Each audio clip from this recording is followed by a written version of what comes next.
Bronwyn Chant. I'm from Craniofacial Australia. I work just down the road from the Women's and Children's Hospital here in Adelaide, and I'm just out the front of our premises in Melbourne Street. I am the Corporate and Community Liaison Manager at Craniofacial Australia, which really is a big word for working with people in the community and patients and families of Craniofacial Australia. We've become part of a family really. Once we have a craniofacial patient, they really become part of the craniofacial family. So it's a great opportunity to work with people, and that's why I'm so passionate about it and I love it so much. I have a daughter-in-law that is a craniofacial patient, so it's very dear to our heart and our family. I love doing what I do. I get to speak to people about families, about patients, about changing lives, changing faces and changing the face of the future. I know that sounds like a line, but it's actually what we do. We're doing it every day in people's lives. You just have to speak to one family or one patient and just hear their stories, and you know about how it changes lives. And I've seen it in our family through a car accident actually. So after the car accident, we had complete, loss of hope, and so having the craniofacial unit be able to step in and restore the lives and the face and the hope in our daughter-in-law has been wonderful. So so we've got 90% of our patients are Australian. 10% of those come from interstate, because they have needs that aren't fulfilled in their state and they come here for specialised treatment. Interstate or overseas? Interstate. And then we have 10% that come from overseas. That 10% are the patients that our clinics aren't able to assist and help with. So our doctors are going to the other countries, they're training other doctors to treat their patients in their country, which is the best way for moving forward. But on occasions we come across patients that need the extra attention of a larger team or specialised treatment that we're not really able to do in their country at the time. So we will then either get a sponsor or get some assistance to help that family come here. Usually the patient and a carer, so an auntie or a mum or a parent of that patient. And they would come here, receive the treatment they need, and then go home and then have checkups over there at the clinics. And if needed for follow-up treatment, they may come back on another occasion. I've got an unusual story about how I came to be here. I remember at a certain stage in my life, I felt like I wanted to do something really meaningful with my life, and I thought about what would I do as a job if I could do anything in the world. And one of the organisations that I was working with because of sickness in the family was another organisation that's quite dear to craniofacial as well. But the opportunity came up here when I actually walked in the doors with a different position that I had, selling some advertising. And the manager here at the time actually approached me to come and work here, and I went, what would I do at Craniofacial Australia? Well, I came and I looked and I felt passionate about it at that time, and it's just grown from there, and I've been here over 10 years, so something must be working. I love it.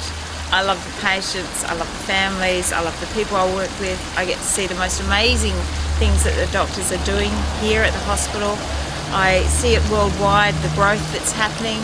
I get to share with community groups and Rotaries and service clubs like Lions and Provers clubs, all sorts of groups in the community, over 50s groups, and they really dearly appreciate the stories. They hear what we're doing and they can see the vision.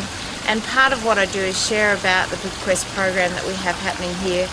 And it's so important to share the message of the work that we're doing at Craniofacial Australia so that it continues in the future. One of the most exciting things that I get to hear about sometimes from our work at the hospital is our scientific research program. I know we all hear about scientific research and it seems like a black hole that we need resources for, but the exciting things that are coming out of there, and I hope that you listen to Professor Peter Anderson and hear the things that he's working on down there. It's just incredible, and in the next 10 to 20 years the things that we will be able to do is just mind-blowing. But that's why I have to go and share with the community that we need your support. We're not a government funded group, organisation. We do need the community to carry on supporting us so that we can do these things in the future and change. When it comes back down to it, you just got to look at one little face in the hospital or one little face that comes in our office door on a daily basis, and you just know that what we're doing is something that is life-changing, not only for the patients but for the families, the mums that I see. Their hearts are so strong for their children, and it's just a great place to work, great results. I see it, so I love helping. Well, we always have to have events to have awareness and also to give opportunity for people to share their stories. I know Kate, I hope you're going to be interviewed soon. Kate's behind the camera, but she's going to share her story on Sunday. And sometimes I have patients, when they get through their childhood and through the teenage years and then become the people they become, they'll often come back to Craniofacial Australia and start to share their stories. And they're just phenomenal. Phenomenal people, but amazing stories as well of how their lives have been restored, given back hope and the dignity to get on and be the people that they can be. So events are a big part of what we do to share the stories of our patients. Also to raise money, it's a really important thing. I've said before, we're not government funded. We do need the support of the community, and that's one way we can do it.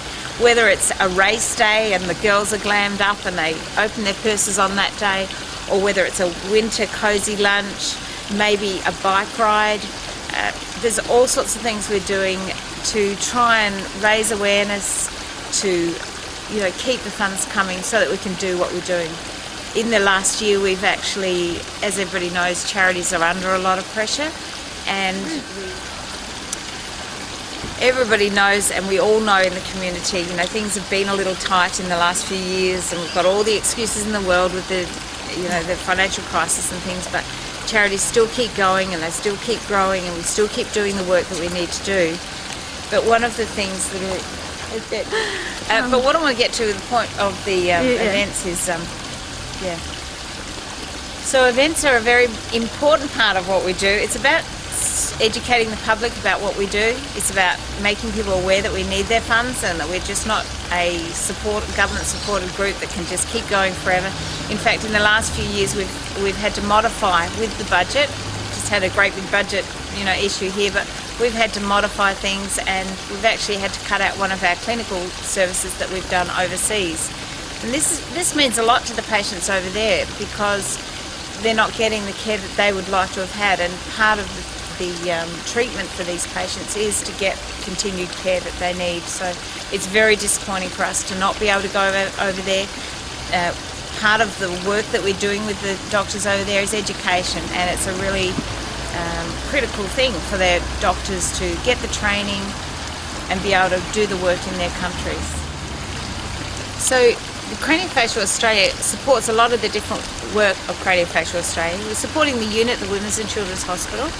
We're supporting the clinics, the overseas clinics, where our doctors and nurses travel to other countries with a mission to train doctors and nurses. Now, this is a phenomenal work that they're doing. It's really amazing what they're doing.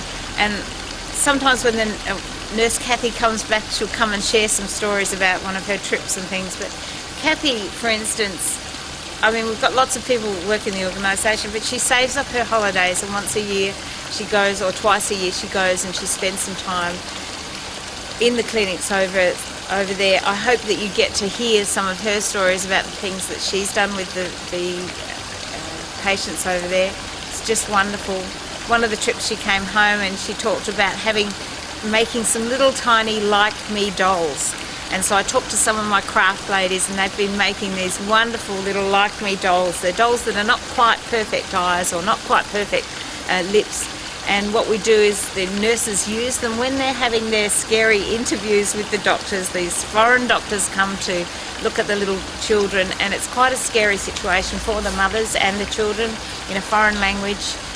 Even though we use translators, it means that it breaks a little barrier there, and it gives them an opportunity to break through and distract the children perhaps, and they just hold on to those dolls and love them. So there's all sorts of things that come out of those clinics, but it's an important part of what we do is training the doctors in many different countries. Craniofacial Australia is not an unattainable thing that is just up there for special people. Craniofacial Australia is open to people that you just need a referral from your doctor to the craniofacial unit, and the doctors can assist, and they'll soon refer you on if you need to be referred. But if you need some specialised treatment, maybe you've looked and wondered, I wonder if we need some help. It's very simple, just get a referral. It's something I share with groups because it's amazing. Grandparents or mothers often look into the eyes of their kids and just suspect something. And I know little Charlie's a boy that we helped earlier last year, and his mum had an inkling there was something wrong, and really it was the mother that pursued, got some scans, got them sent to the hospital, and her little boy had his eyesight saved, and really it was emergency surgery that saved that situation. So sometimes it's as simple as that, as getting a referral and getting to the right doctors. And I'd encourage you to. You might be anywhere in the world, but do look for the second opinion, find out, because the help is available. We just need to get the message out there. Yes. Okay.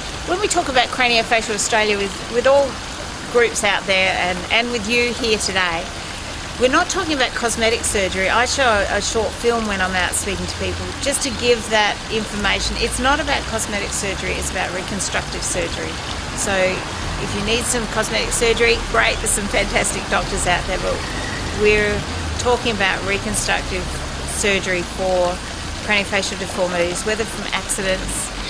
Kids are having accidents in the holidays, cricket bats, football accidents, all those sorts of things. Right through to assaults, cancer, and now we've got So we're getting revved up and really quite excited about the Smile Ride at the end of the year in November. So we're looking for teams that are going to be keen riders, and also family groups that might like to be involved, maybe kids, school groups, all that sort of activities. We're planning to have a ride at the showgrounds in Adelaide. For the very keen riders, we're going to do a longer ride where they'll arrive at the showgrounds later in the day. So if you're a bike rider, put on the lycra and get practicing, and we would love to have your support. It's really important that we raise some funds so that we can keep some of these services going, keep some of the families well assisted as they have needs come up, and love to see you there on the day.